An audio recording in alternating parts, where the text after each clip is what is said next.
Right. ఇక విజయవాడలో CM Jagan పై రాయి దాడి కేసులో రెండో నిందితుడిగా ఉన్న దుర్గారావును పోలీసులు విడిచిపెట్టారు.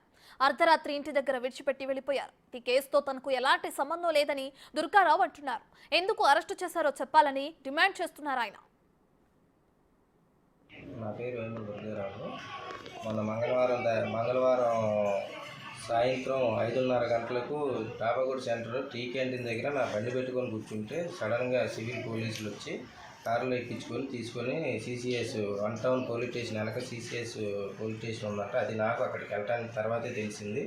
తీసుకెళ్ళింది దేనికండి అని నేను అడుగుతుంటే, జగన్ గారి మీద దాడి చేసిన ఘటన నీ చేయనంట కదా, నువ్వే అంట రాయి వేయించింది అది ఇది అని నన్ను 100 క్వశ్చన్లు అడుగుతున్నారు. నేను వేయించలేదు, నేను వేయించానని మీకు గ్యారంటీ ఏంటి, పోనీ నేను వేయించినట్టు అన్న ప్రూఫ్ ఉందా అంటే సతీష్ని వంక పెట్టి సతీష్తో నాతో చెప్పించారు. అంతకుముందు సతీష్ని నాకన్నా 10 గంటల ముందు తీసుకొని వెళ్ళటం జరిగింది. అక్కడ ఏం జరిగింది అయితే నాకు తెలియదు, ఎందుకంటే నేను రాయి వేయమని నేను అసలు చెప్పలేదు.